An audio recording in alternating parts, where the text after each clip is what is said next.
కారణాల రీత్యా కొంత కట్ అయింది. కానీ అంటే ఇక్కడ మీరు అంటే మీరేమో మా ప్రభుత్వ పెర్ఫార్మెన్స్ చూశారు, వాళ్ళ ప్రభుత్వ పెర్ఫార్మెన్స్ చూశారు, దానివల్ల మాకు అడ్వాంటేజ్ ఉంటుంది, వాళ్ళ అసంతృప్తి వాళ్ళతో మాకు పని లేదు అంటున్నారు.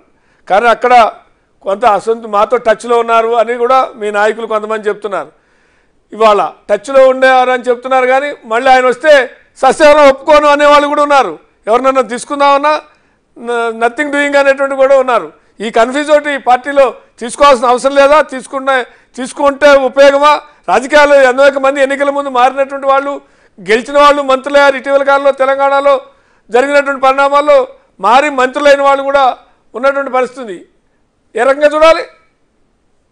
ఒకటి ఇక్కడ ఇది పూర్తిగా ప్రతి ఒక్కరి రేపు కొడాలి నానో లేకపోతే వల్లభనేని వంశీ కూడా మేము తెలుగుదేశంలోకి వస్తాము, మా పార్టీ పని అయిపోయింది అంటాం. మనం తీసుకోలేం కదా. అక్కడ తీసుకునే దానికి మరీ విచ్చలవిడిగా తెలుగుదేశం పార్టీని, చంద్రబాబు నాయుడు గారిని తిట్టిపోసి విమర్శించి అసభ్యంగా మాట్లాడి రకరకాలుగా ఎన్నో రకాలుగా చేసినటువంటి వాళ్ళు చాలా మంది ఉంటారు.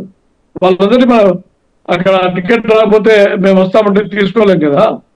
మేము ఇప్పుడు మా 175 నియోజకవర్గాల్లో ఎమ్మెల్యేలకు పోటీ చేసి గెలిచిన దానికి సత్తా ఉండేటువంటి అన్ని రకాలైనటువంటి నాయకులు ఉన్నారు. వాళ్ళ కింద పనిచేసేటువంటి క్యాడర్ ఉంది. ఎక్కడన్నా ఒక చోట అరో చోట అక్కడ సామాజిక సమీకరణలో లేకపోతే స్థానిక పరిస్థితుల్లో ఏదైనా సరిపోయినప్పుడు ఒకరినో ఇద్దరు తీసుకునేదానికి అభ్యంతరం లేదు. కానీ ఇది మొత్తం గేట్లన్నీ తెచ్చేయలేదు కదా. అట్లా అది కేసు బై కేసు అనేది ఉంటుంది. ఇప్పుడు మనం పోయినసారి మేము 23 మంది ఎమ్మెల్యేలు తీసుకున్నాక మేము గెలవలే కదా, ఓడిపోయినాం కదా. కాబట్టి కేవలము పురోగమని అందరూ వస్తే మా పార్టీలో చేరితే అది ఉపయోగపడుతుంది అనేది కూడా కాదనమాట. స్థానికంగా ఉండేటువంటి కార్యకర్తలకు ఇబ్బంది లేనప్పుడు ఎమ్మెల్యే పోటీ చేస్తానికి ఎవరైనా ఒక చోట తగిన మరి వ్యక్తి లేనప్పుడు అవి తీసుకోవడం జరుగుతుంది.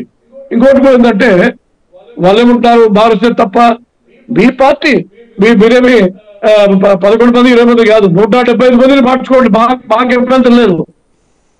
మేమనేది ఏంటంటే ఆ మార్పు మీ పతనానికి, మీ ఓటమికి, మీ యొక్క అభ్యర్థులు దొరకనేటువంటి పరిస్థితికి, ఉండేటటువంటి ఎమ్మెల్యేలు మంత్రులు పోటీ చేయనటువంటి పరిస్థితికి సంకేతంగా చెప్తున్నాను. కానీ మీకు మార్చే హక్కు లేదని కానీ లేదా మార్చవద్దని కానీ చెప్పేదానికి మేమెవరు? అయితే ఆ పరిస్థితి పూర్తిగా ఈ దేశంలో ఏ రాజకీయ పార్టీకి, జాతీయ ప్రాంతీయ పార్టీకి ఇంతవరకు దాపరించలేదనేది. ఇప్పుడు తెలంగాణలో కానీ కర్ణాటకలో కానీ ఎన్నికలు జరిగినాయి. సరే పోటాపోటీగా అక్కడ టిక్కెట్లు అడిగినారు, పోటాపోటీగా పోటీ చేసుకున్నారు, నువ్వా నేనా అనేటువంటి పరిస్థితి వచ్చింది. అయితే ఇక్కడ ఏంటంటే ఎన్నికలు ఇప్పుడు మనం ఎన్నికలు 3 నెలలు ఉన్నాయని మాట్లాడడం కాదు. ఇది గత 2 పై నుంచి కూడా కరోనాలో కొంతకాలం వాళ్ళ యొక్క బలహీనత పెద్ద బయట పడిపోయినా కూడా కరోనా తర్వాత నుంచి కూడా ఇవి రాదు, ఈ ప్రభుత్వము ఈ పార్టీ రాదు అనేటువంటి సంకేతాలు ఎందుకు వచ్చినాయనేది ఆలోచన చేసుకోవాలా. ఇంతకుముందు పెద్దలు చెప్పినట్లు ఇప్పుడు 10 లక్షల కోట్లు బడ్జెట్ అప్పులైనాయి. సంవత్సరానికి 2 లక్షల కోట్ల పైన అప్పులు చేస్తున్నారు. బడ్జెట్ అంతా చంద్రబాబు నాయుడు గారి టైంలో 1,00,000 చిల్లర కోట్లు ఉంటే ఇప్పుడు 2 లక్షల చిల్లర కోట్లు బడ్జెట్. అంటే దాదాపు 12 లక్షల కోట్ల పైన బడ్జెట్, 10 లక్షల కోట్లు అప్పు. ఎక్కడ పోయింది? మీరు పంచింది ఎంత? నవరత్నాలకు పంచింది 3 లక్షల కోట్లు. 3 లక్షల కోట్ల మీరు మాట్లాడుతూ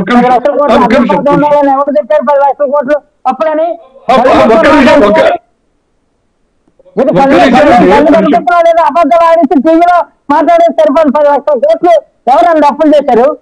చంద్రబాబు నాయుడుతో పోల్చుకుంటే చంద్రబాబు నాయుడు తక్కువ అప్పుడు ఇప్పుడు కూడా అప్పులు ఉన్నాయి.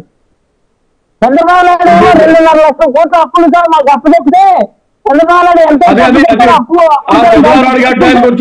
స్వాతంత్రం వచ్చేప్పటి నుంచి చంద్రబాబు నాయుడు గారి టైంలో అప్పులన్నీ కూడా 2 లక్షల కోట్లు కూడా లేవు. మీరు కాదండి, కాదు మీరు మాట్లాడాలి కదా, వినండి. అందుకే మీ పార్టీ ఆ పరిస్థితి వచ్చింది. ఒక్క నిమిషం ధర్మశ్రీ గారు చెప్పాక మీరు కౌంటర్ గారు చెప్పాగా లింగారెడ్డి గారు చెప్పాక మీరు counter చేయాలి. టైం ఇస్తారు కదా. రైట్ లింగారెడ్డి గారు మీరు కంక్లూడ్ చేయండి. ధర్మశ్రీ గారు రియాక్ట్ చేశారు. అరే వినండి అంటే ధర్మశ్రీ గారు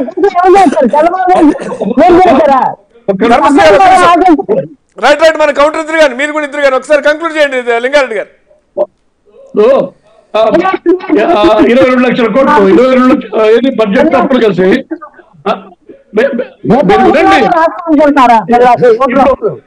కరెంటు ఛార్జీలు 60,000 కోట్లు పెంచినారు. మద్యం రేట్లు 70,000 కోట్లు పెంచారు.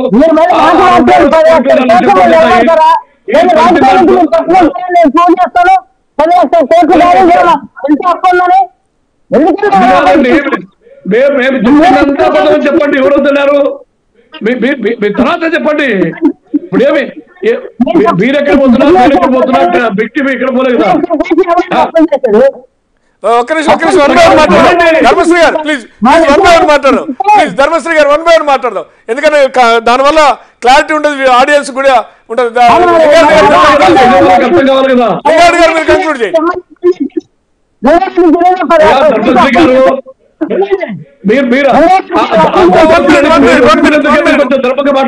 గారు జస్ట్ 1 minute మీరు కంక్లూడ్ చేయండి. ఇప్పుడు నేనేమంటా అంటే ఇప్పుడు కరెంటు ఛార్జీలు 65,000 కోట్లు, మద్యం రేట్లు 70,000 కోట్లు, ఆ 2,00,000 కోట్లు అవుతాయి. మిగతా ఆర్టీసీ ఛార్జీలు ఏంది, ఇంటి పనులు ఏంది, చెత్త పనులు ఏంది, రిజిస్ట్రేషన్ ఛార్జీలు ఏంది, ఎన్ని పెట్రోల్ డీజిల్ ఇప్పుడు మీకు అంత ప్రభుత్వ వ్యతిరేకత పెరిగితే దాన్ని ఎంకరేజ్ చేసుకోవచ్చు. కానీ మీకు కూడా ఎక్కడో భయం వెంటాడుతుంది. అందుకనే ప్రశాంత్ కిషోర్ సహకారం తీసుకున్నారు. ఎందుకంటే ప్రభుత్వ వ్యతిరేకత ఇంత పెరిగిందా, మనం గెలుస్తాం. ఒకటి చెప్తాను చూడండి, ప్రశాంత్ కిషోర్ ఏదో నిన్న మొన్న చంద్రబాబు నాయుడు గారు కలిసినాడు కాదు. ప్రశాంత్ కిషోర్ ఏ రోజు ఈ ఎన్నికలు అయిపోయినాక చెప్పినారు, ఈ ఆంధ్రప్రదేశ్ ఓటర్లు అభివృద్ధి సంక్షేమం పట్టించుకోవడం లేదు, కులాలను పట్టించుకున్నారా, ఏం పట్టించుకున్నారు, ఓటర్లు తప్పు చేస్తారని ప్రశాంత్ కిషోర్ ఎప్పుడో ఎలక్షన్ అయిపోయాక చెప్పినాడు. ఈ రోజు చెప్పడం కాదు, మీరు ఒకటి గుర్తుపెట్టుకోండి. ప్రశాంత్ కిషోర్ ఏ రోజు చెప్పినాడు. ఇప్పుడు సరే ప్రశాంత్ కిషోర్ వచ్చినాడు, ఈ 3 ఏళ్ళలో మాకేం పని చేస్తారని చెప్పండి. ఆయన ఏం మరి మీకు తెలియాలి. ఎందుకంటే ఇదే ప్రశాంత్ కిషోర్ ఆంధ్రప్రదేశ్ ని నాశనం చేశాడు, ఆంధ్రప్రదేశ్ లో కులాల కుంపటి పెట్టాడు, ఆంధ్రప్రదేశ్ లో లేని ఒక ఇది తీసుకొచ్చాడు అనేటువంటిది గతంలో మాట్లాడారు. కాబట్టి ఆ ప్రశ్న వస్తుంది కదా సహజంగా మీకు. ఆయన చెప్పాడు కదా, మేమేం చెప్పడం కాదు. ప్రశాంత్ కిషోరే కులాలను పట్టిపోయినారు, ఆంధ్రప్రదేశ్ లో ఓటర్లు పొరపాటు కాదు తప్పు చేశారంటాడు ఆయన. అందుకని జగన్ కూడా అంటున్నాడు కాస్ట్ వార్ కాదు క్లాస్ వార్ అని. ఇటీవల కాలంలో ముఖ్యమంత్రి పదే అన్నాడు, కాస్ట్ వార్ కాదు క్లాస్ వార్, క్లాస్ వార్ అని. వర్గ పోరాటం, కుల పోరాటం కాదు వర్గ పోరాటం. సరే ఒకటి, నువ్వు 500 కోట్లతో ప్యాలెస్ కట్టుకున్నావే, ₹1,00,000 చెప్పులు వేసుకుంటావే, ఏ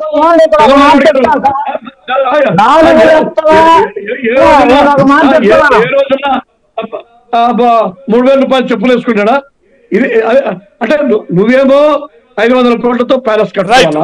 ఒకసారి ధర్మశ్రీ గారి దగ్గరికి వస్తా. లింగారెడ్డి గారు ఇక్కడేమో అంగన్వాడీలకు డబ్బులు ఇవ్వు, ఆశా వాళ్ళకు జీతాలు పెంచవు, అందరూ రోడ్ల మీదకి వస్తారు కదా. నేను ఒకటే చెప్తున్నా, నీకు రంగులు వేసుకునే దానికి 3,000 కోట్లు ఎందుకు అవసరం? నువ్వు 2,000 కోట్లు రంగులు వేసుకునే దానికి ధర్మశ్రీ గారి దగ్గర 500 కోట్లు నీకు ప్యాలెస్, ఇదంతా చేయకపోతే వాళ్ళకి జీతాలు